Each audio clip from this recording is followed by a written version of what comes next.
नमस्कार साथियों, स्वागत है आपका संत कृपा बायोलॉजी क्लासेस में। प्लांट टिश्यू पढ़ रहे थे और आज से जस्ट पहले वाली वीडियो में अपन ने प्लांट के अंदर जो सेकेंडरी ग्रोथ है उसको पढ़ा और सेकेंडरी ग्रोथ भी पढ़ा अपन ने डाइकोट स्टेम के अंदर। डाइकोट स्टेम और डाइकोट रूट दो के अंदर अपने को सेकेंडरी ग्रोथ पढ़नी है। डाइकोट स्टेम चल रहा था, 2 मिनट में रिवाइज करता हूं जिससे आपको कनेक्ट हो जाए पिछले वाला वीडियो।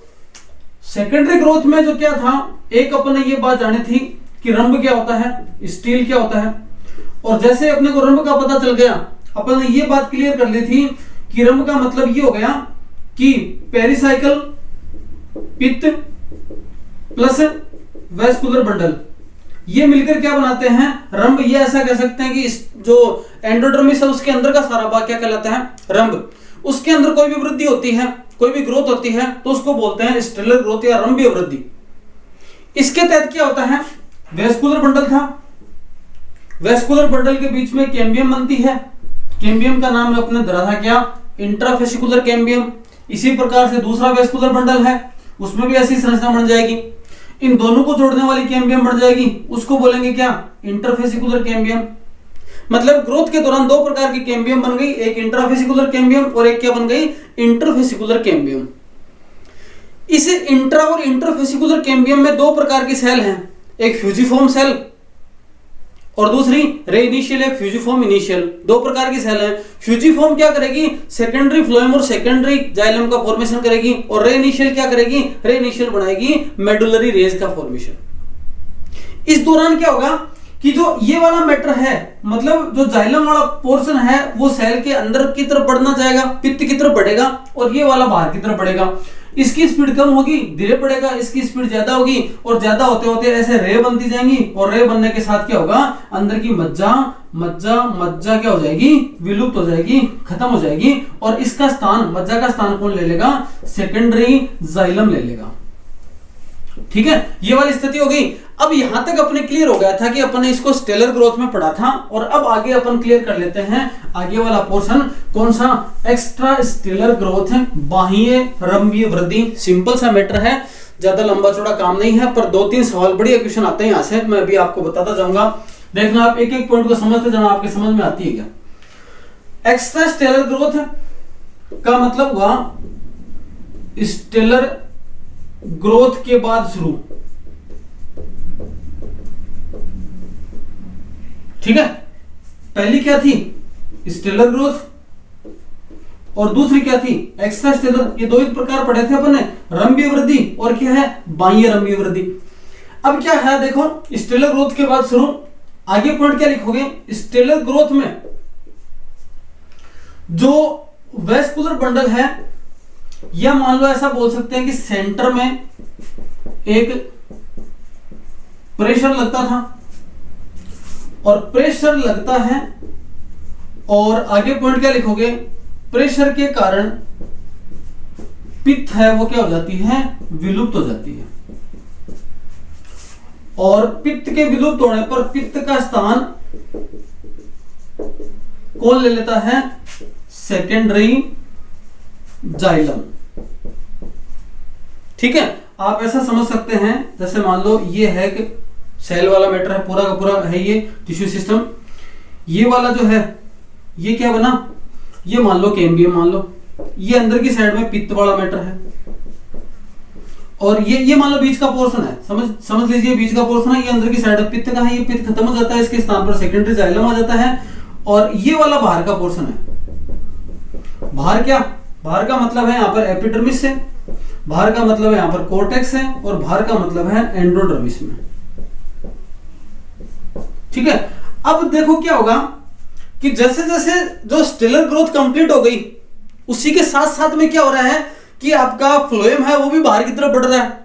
तो जैसे ही फ्लोएम बाहर की तरफ बढ़ेगा, तो बाहर की तरफ बढ़ने से इस साइड में भी धक्का लगेगा, इस साइड में भी धक्का लगेगा, और इस साइड में धक्का लगने से क्या होगा कि आपके एपिडर्मिस है, कोर्टेक्स है और एंडोडर्मिस है, ये तीनों क्या हैं, टूटने लगते हैं,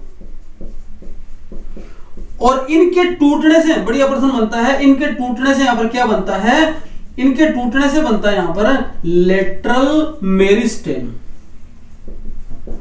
और लेटरल मेरिस्टेम आपको पता ही था, अपन ने शुरू में पढ़ा था कि सेकेंडरी ग्रोथ के लिए 3 चीजों की आवश्यकता पड़ेगी। एक लेटरल मेरिस्टेम था, ठीक है, और 2 कैम्बियम थे। एक वेस्कुलर कैम्बियम था और एक क्या था, कोर कैम्बियम था। अब देखो लेटरल मेरिस्टेम का यहां पर फॉर्मेशन हो जाता है। लेटरल मेरिस्टेम का फॉर्मेशन कब हुआ, जब आपके एपिडर्मिस है, कॉर्टेक्स है और एंडोडर्मिस बाहर की तरफ है, सेकेंडरी फ्लोएम के प्रेशर लगने के कारण से क्या हो जाती हैं, टूटने लग जाती हैं, ब्रस्ट होने लग जाती हैं। अब देखो आगे क्या हुआ, ये जो लेटरल मेरिस्टेम है, अगला पॉइंट क्या लिखोगे, लेटरल जो मेरिस्टेम है उसी को क्या कहते हैं, कोर्क कैम्बियम कहते हैं या फेलोजन कहते हैं। क्या कहते हैं, ये लेटरल मेरिस्टेम ही आगे जाकर बन जाता है, किसमें कन्वर्ट हो जाता है, या इसी का बोल दिया गया क्या फिर कोर्क कैम्बियम, या इससे बन गया क्या, मतलब कोर्क कैम्बियम का फॉर्मेशन हो गया, जिसका दूसरा नाम फेलोजन भी होता है। मतलब सेकेंडरी ग्रोथ स्टेलर में होने वाली पहली चीज क्या बन गई, फेलोजन। यहां से बहुत बढ़िया क्वेश्चन आता है, बहुत ही शानदार क्वेश्चन बनता है यहां से, और उसमें शानदार क्वेश्चन को आपको शानदार तरीके से ही याद करवाता हूं। देखो स्टेलर ग्रोथ से बनने वाली पहली संरचना कौन सी हो गई, पहली फेलोजन। देखो क्या बना, फेलोजन। फेलोजन किससे बना, ये किसको बोलते हैं, सेकेंडरी लेटरल मेरिस्टेम को। और लेटरल मेरिस्टेम कब आया, जब एंडोडर्मिस है, कोर्टेक्स है और एपिडर्मिस टूटने लग गए। ये टूटे क्यों, क्योंकि सेकेंडरी फ्लोएम बढ़ता हुआ आ रहा है, इसके कारण से टूटे। सेकेंडरी फ्लोएम कब बढ़ा, जब सेकेंडरी जाइलम कंप्लीट होकर पित्त को नष्ट कर दिया था, सेकेंडरी वहां पर जाइलम बन गया था, पूर्णतया बन गया था वहां पर पित्त को नष्ट होते हुए। तो अब यहां पर देखो फेलोजन, फेलोजन जन से मतलब याद रखना जनरेशन, मतलब कोई पीटी बन रही है यहां पर, फेलोजन। अब ये जो तीनों चीज टूटेंगी, टूटने के साथ साथ में कुछ चीजें बाहर की तरफ खिसकेंगी, कुछ चीजें अंदर की तरफ होंगी। जब तीनों की तीनों चीजें टूटेंगी तो कुछ पोर्शन ऐसा होगा जो बाहर की तरफ निकलेगा और कुछ पोर्शन और अंदर की तरफ आएगा। कुछ पोर्शन तो वेस्कुलर बंडल की तरफ आएगा और कुछ पोर्शन किधर जाएगा, कुछ पोर्शन जाएगा आपके एपिडर्मिस की तरफ। तो देखो स्थिति क्या होती है, जो बाहर की तरफ फैल जाएगा उसको बोलते हैं फेलम, फैल रहा है, ज्यादा बाहर आता है ना उसको बोलते हैं फैल रहा है ज्यादा, तो फेलम हो गया जो बाहर की तरफ आएगा, तो इसको तो बोल सकते हैं अपन बाहर की तरफ आया। इसी प्रकार इस फेलोजन की लेयर से जो अंदर की तरफ बना उसको अपन ने बोल दिया फेलोडर्म। डर्म है ना, डर्मिस अपनी त्वचा होती है वो अंदर होती है ना, तो इसलिए ऐसा याद रख लो फेलोडर्म। मतलब जिसने शुरुआत करी वो फेलोजन है, बाहर की तरफ निकला तो फेलम, और अंदर की तरफ गया तो क्या बोल दिया गया, फेलोडर्म। और इन तीनों को मिलाकर बोला गया पेरिडर्म।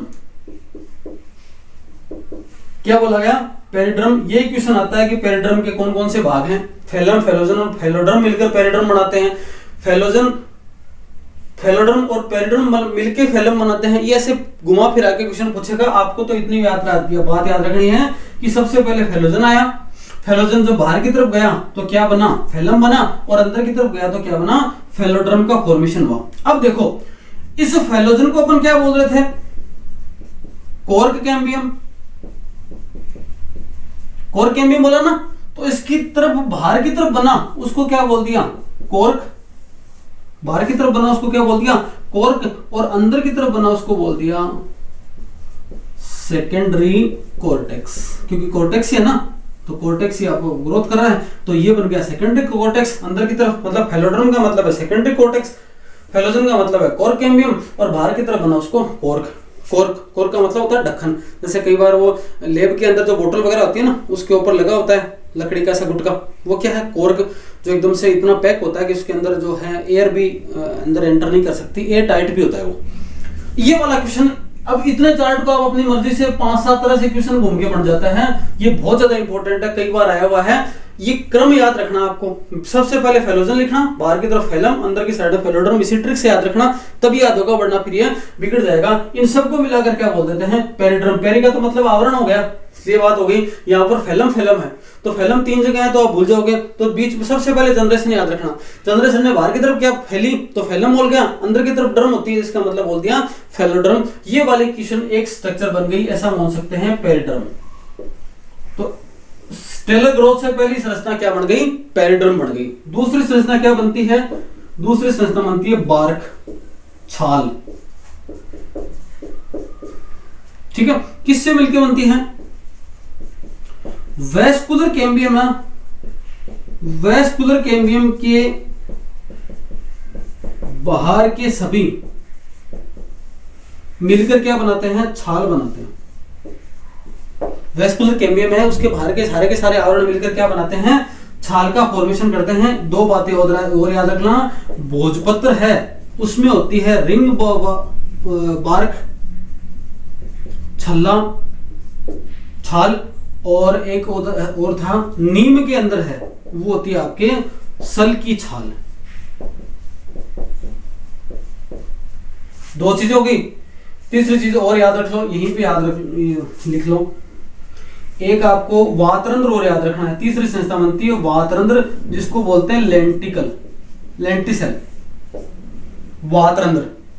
ये क्या हो सकते हैं? वातरंध्र के बारे में याद रखना है कि बार्क है ना, बार्क के स्टोमेटा है, ये छाल है ना, छाल के ये एक प्रकार के रंध्र हैं, और जब स्टोमेटा है तो काम क्या हो गया?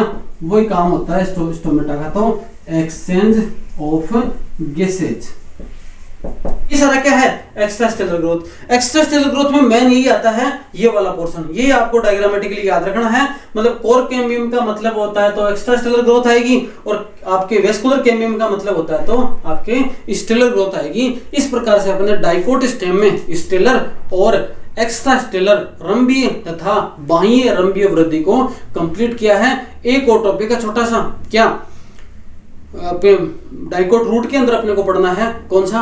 सेकेंडरी ग्रोथ को। उसके बाद अपन पुष्प है, पुष्पक्रम है, और जो फल है उनको लाइवली क्या पढ़ेंगे? लाइव देखते हुए पढ़ेंगे। अलग अलग प्रकार के पुष्पों से अपन अध्ययन करेंगे। आज के लिए इतना ही, धन्यवाद।